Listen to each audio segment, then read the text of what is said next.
Story in Homeland Security tonight. The Department of Homeland Security has just announced that starting January 23rd, anyone flying into the United States from another country will have to show a passport to get in. That includes U.S. citizens and people from Canada and Mexico.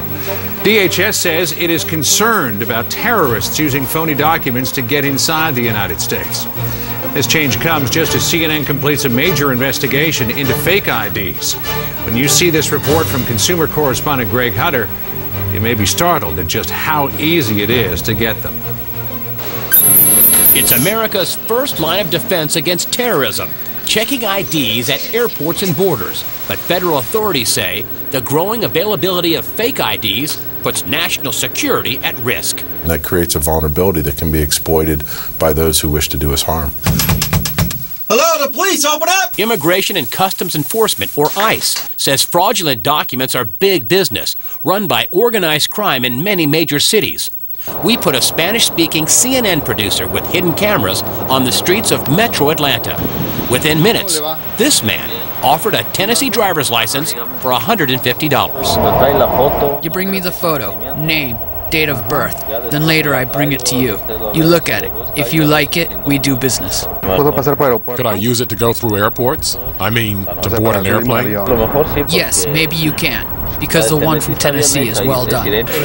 Despite efforts by the Department of Homeland Security to tighten inspections at airports and borders, fake IDs still go undetected.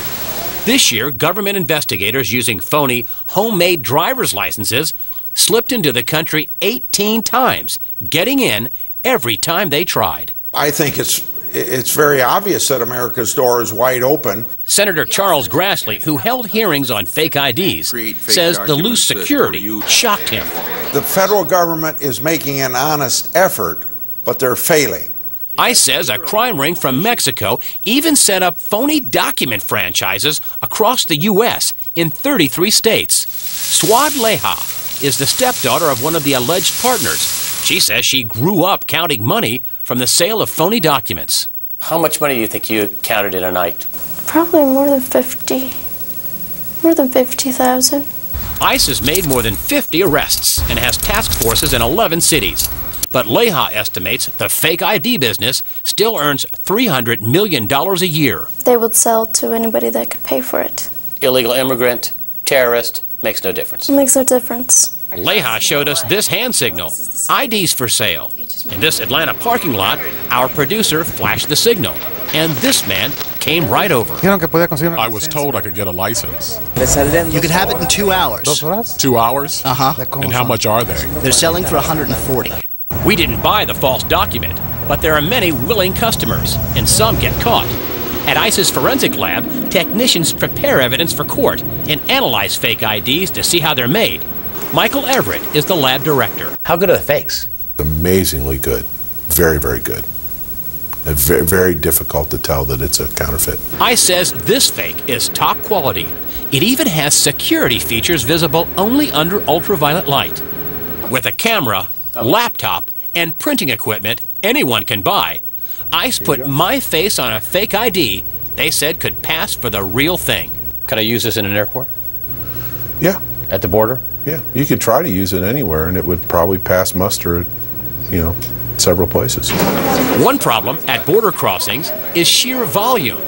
There are 8,000 different travel documents to inspect. It's just not humanly possible to do it without assistance. Bruce Monk's company sells machines that check almost any ID for authenticity. When a fake goes in, the machine alerts the examiner in 5 seconds or less. It's being used at this Boston liquor store to catch underage customers. Just to show you how common fraudulent documents are, during the last 2.5 years alone at this one liquor store in Boston, they say they've confiscated bogus visas, passports, and about 1,000 of these driver's licenses, fakes, from all 50 states. Without a doubt, the government is not doing as good of a job as that liquor store. DHS says the solution is the use of biometrics, fingerprints, for example.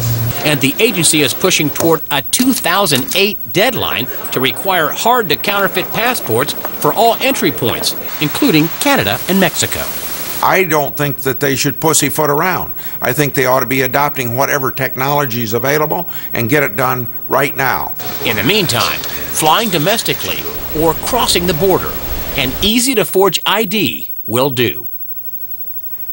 2 years ago, the 9/11 Commission recommended the government fix the fake ID problem. The commission said that for terrorists, listen to this, travel documents are as important as weapons. And this new announcement by Homeland Security only affects travel by air into the U.S. Domestic flights and land borders will still accept a variety of documents, John. You know, I've come into this country at a number of border entry points. I've never seen one of those little machines that was being used at the liquor store being used to check IDs for authenticity. Prohibitively expensive or cheap? According to the company that makes the card reading technology, about $50 million to put it in every airport lane and every border crossing lane around the country. And according to Grassley, considering Homeland Security's $40 billion budget, $50 million bucks. It's a small fraction. Drop in the bucket. Greg Hunter, great report. Thanks very much. Thanks.